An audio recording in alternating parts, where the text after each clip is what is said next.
Hi everyone, welcome to today's video. We're just gonna hopefully finish our story and our hospital stay at the NICU.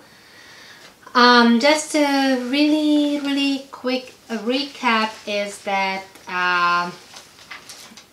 so far she was ready to come home twice. Like she was completely ready to come home at the 36 weeks mark. They don't let any babies come home earlier, supposedly, that's what I was told. But the doctors made a mistake twice, and she actually ended up for the first time being on for IV for 4 days without eating, before they finally started to feed her. And then they increased her, like they went from starving her for 4 days to going back to 30 meals a day, which was her previous full feed, in 2 days, and then they increased it to 38 meals every 3 hours in another 2 days, which was just way too fast for the little one. And they were just about to add back the additives as well when I started to complain about her little tummy. Had to fight to get the doctor to see her. The doctor, as soon as she saw her, she said yes, she has to stop getting any food in, back on the IV, back on the antibiotics, because you know it might be an infection. And this is where we ended our last video. I went back, this is where we stopped at 12 o'clock when I was there. So they were doing all the tests, running x-ray, blah blah blah, and I was coming back in the evening to see what's happening. So we came back at 9 p.m. with my boyfriend, and she was crying already because she was so hungry. So again, she's on an IV, she gets everything through her IV, but she's starving because her tummy is empty. So now this was the hardest part of our whole stay. Emotionally, I would say physically, I would say in any way, and because first of all I was so close to strangling someone, a doctor. I was thinking about how I could steal my baby away from them, because at this point my baby could survive outside. She had no issue, she would be doing amazing at home versus the hospital. And I was just so angry. I talked to the doctor every single time I went in. So in the morning, in the evening, I wanted updates. I wanted to know what's happening.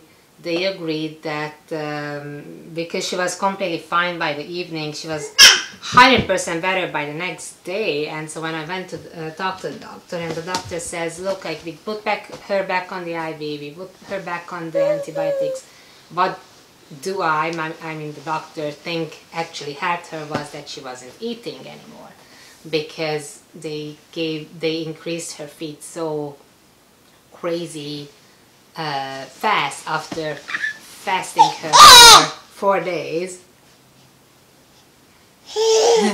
that it was obvious that there was an issue, right? So they can't see you there. Come here, sit. This is very sitty. Hey, okay, good job. Good job. Say hi. Say hi. You're like, hello. It's me, Yasmin. Yasmin Baba. Yeah, alright. Oh, keep going. So, anyways, so by the 20th, or by the next day, her tummy was basically back to normal looking, completely. She was sleeping when I went in, but supposedly she was crying for 2 hours non-stop before that. And yeah, so this is when the doctor finally agreed with almost everything. So agreed that the first time it was the additives, and agreed that this time it was because they increased her feed up way too high, way too fast. And we were talking a lot about maybe it's actually too much for her, the 38 meals. And I think it was too much for her at that point when they gave her, because that breastfeeding, she always stopped at the 32 meals. Like that's what she kind of wanted, it looked like, maybe more often. but not more than that. So I think the 38 was too much for her at that point. Obviously when she's gonna finish this round of not, you know, starving, who knows where she's gonna be. But they said that it is also a possibility, and they can think of, you know, like different feeding techniques once once she's off of the not eating part, and they can't tell how long that's gonna be. At this point, this is what I'm getting. So this is the next stage. You just don't know how long it is. They say they are thinking of 7 days of not feeding her, like 7 days.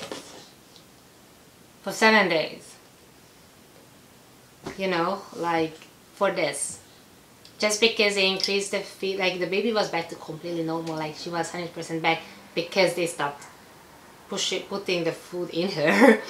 And if at this point they would have started to give her a small milk and they would have increased it really slowly, we will be back to completely normal within a week. And then what they are saying to me now is that they are not gonna feed her for 7 days. And I was at a point when they say that to you that I just storm out, because I either start screaming at them, swear at them, maybe even physically hurt them, who knows. But rather than that, I was just boiling up inside. I didn't really have an outlet for that, so it was a pretty hard day. Actually, every day was really hard. Every day, twice we went in, and it was just so hard. In between, it was so hard. Obviously, I was pumping like crazy. We were freezing the milk because she wasn't getting it, and but I was pumping, still trying to increase the milk. I was under so much stress that it didn't help. It was definitely dropping a little bit. She starts eating, they're gonna start feed her extremely slow. Like now they're gonna go up to her full feed extremely slow, and we agreed with that. And we also agreed that after the 30 meals we might change how we feed her. They might use a pump so it goes into the tummy slower and she has more time digesting it, not just like but at that point there's nothing to do, so she was down to 1890 grams. I mean, remember back when she was almost 2 kilos. Anyways, this is that point. So now starts this, that she's starving. We are back to the same thing. I can't hug her, I can't calm her down. She's crying all the time. If I get close to her, she can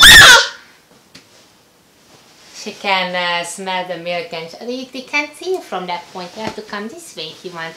If you want to live. Yeah, good job, baby. Yeah, say hi. Good job. Say hi. Yeah, that's you. Yeah, good job, baby. Good job. You wanna clap?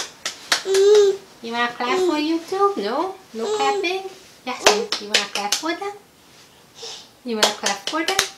Good job. And breathing, lots of breathing, okay? Good job, keep doing it. Good job. There we go in with the hope that they're gonna start feeding her the next day.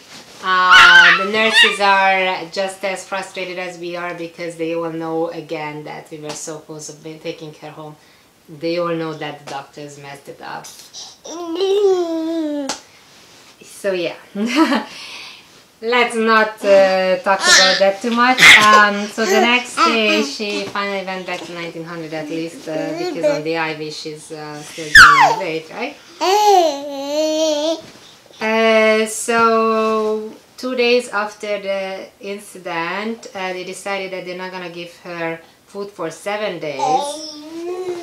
I was so angry, and when I argued with them, they were like, they went back to the same thing that they did before that. When in school they learn, what they learn is that they shouldn't be feeding the baby for 10 days at that point. And I'm like, you know what, like, it is just so stupid, because I mean she's back to, like, she was 100% back, like that's it, like don't feed her for a day or two, she's back to 100%. Start super slowly, get to the 30 meals, maybe start changing the 30 meals after the 30 meals how she gets her feed, blah blah blah. But this is ridiculous.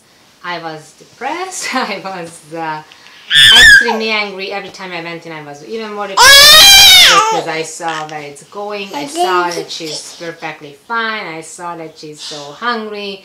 I was hearing her cry all the time. She was screaming. I couldn't cuddle with her again. They had to put the IV back in through her feet because they couldn't keep it in the arms. So they put it back in the feet again, and yeah, it's just such a hard time.